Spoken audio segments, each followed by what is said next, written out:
Merci Madame la maire. Madame la maire, il y a 8 jours, le lundi 18 septembre dernier, le Conseil d'État a confirmé la décision du tribunal administratif rendue le 24 avril précédent qui avait annulé la réattribution au groupe JCDecaux de la concession de services relative à l'affichage publicitaire sur le mobilier urbain d'information. Le Conseil d'État a ainsi rappelé à Paris son propre règlement local de publicité qui prohibe la publicité lumineuse, alors même que la ville avait autorisé sur ce marché une part de 15% d'affichage numérique. La ville de Paris s'est donc rendue coupable au mieux d'une navrante négligence, au moins d'une consultation juridique grandeur nature et au pire d'une tentative clownesque de passage en force contre ses propres règles, ce qui serait presque cocasse si elle n'avait pas en conséquence un risque de perte de recettes publicitaires en pleine préparation du budget primitif de 2018. C'est une nouvelle version du sketch de l'arroseur arrosé.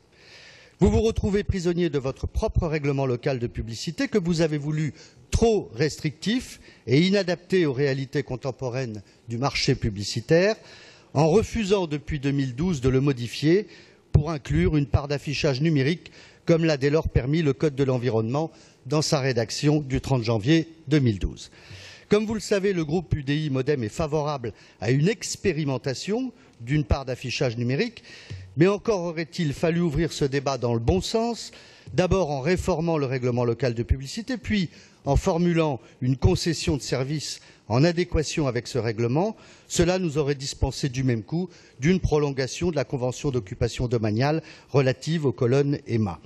Or, nous avons assisté, en l'occurrence, à un imbroglio juridique financier ahurissant de la part de la mairie de Paris, qui va être réduite à devoir négocier pieds et poings liés un avenant de prolongation de l'actuel contrat d'exploitation des MUI qui expire le 31 décembre 2017. Le double écueil auquel va être confrontée la mairie est donc d'une part que le contrat actuel liait l'exploitation des MUI et Vélib dans le cadre du marché public global, ce qui n'est plus le cas, on en a parlé ce matin, et d'autre part, si la prolongation s'avère juridiquement possible, les termes et le montant seront forcément dictés par le délégataire actuel en position de force face à un exécutif imprévoyant. Madame la maire, monsieur l'adjoint, notre groupe aimerait tout d'abord que vous puissiez faire la lumière sur cet incroyable imbroglio politique, juridique et financier.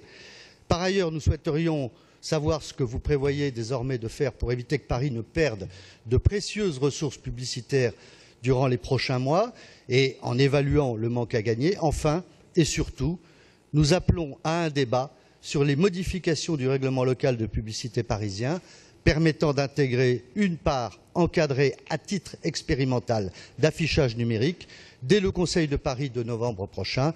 Est-ce bien là votre intention? Je vous remercie. Merci Monsieur le Président. Julien Bargeton pour vous répondre. Merci Monsieur le Président de me poser cette dernière question en ce qui me concerne. Mes chers collègues, le Conseil d'État a annulé le 18 septembre dernier la concession de services relative à l'affichage publicitaire sur le mobilier urbain à Paris que le Conseil de Paris avait attribué au groupe JCDecaux en mars. Le Conseil d'État a en effet considéré que le règlement local de publicité applicable à Paris interdit la publicité numérique malgré le renvoi aux dispositions du Code de l'environnement. Nous étions nombreux à ne pas partager cette interprétation, mais nous devons prendre acte de cette décision. Pour rappel, la concession de services que nous avons négociée devait permettre la perception d'environ 30 millions d'euros de redevances, montant non négligeable dans le contexte budgétaire contraint que nous connaissons.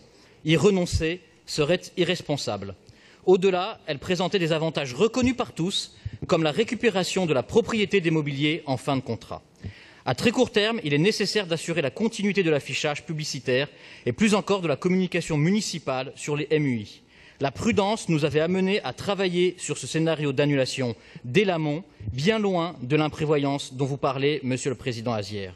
Les négociations sont en cours avec le groupe JCDecaux, exploitant actuel, pour proposer au Conseil de Paris de novembre un contrat transitoire qui permettra, en parallèle, de lancer une nouvelle procédure de passation d'une concession de service. La durée de ce contrat transitoire vous sera indiquée très prochainement à la commission des élus concessions, dont vous êtes membre, et qui, je le rappelle, regroupe l'ensemble des groupes politiques. Nous ferons tout pour que les négociations transitoires en cours aboutissent aux meilleurs résultats pour les intérêts de la ville, notamment en matière financière et de continuité du service d'information municipale. Je pense, comme d'autres dans cette Assemblée, qu'une métropole moderne doit autoriser les supports de publicité numérique. Cela permet par ailleurs de réduire la place des publicités à l'affichage classique dans le paysage urbain et de faire des économies d'énergie non négligeables. Paris a fait le choix d'un modèle reposant sur la régulation de l'espace publicitaire, plus efficace qu'une interdiction qui pousse à un envahissement sauvage. Pour ces raisons, je suis à titre personnel favorable à une évolution du RLP, mais je tiens à rappeler que les conséquences concrètes de l'annulation du contrat méritent une analyse approfondie. Une révision du RLP prendra du temps, car ce type de procédure s'apparente, dans le cadre juridique actuel, aux procédures de révision d'un PLU. Enfin, l'organisation des Jeux olympiques de 2024 pourrait aussi nécessiter une révision de ce même RLP. Je suis persuadé qu'il existe dans cette Assemblée une majorité pour le faire. Par ailleurs, je réitère l'engagement que les élus de l'ensemble des groupes politiques soient très régulièrement tenus informés de l'évolution de ce dossier, que ce soit en commission élue concession ou au Conseil de Paris. Je vous remercie. Merci beaucoup à vous, Julien Bargeton. Monsieur le Président.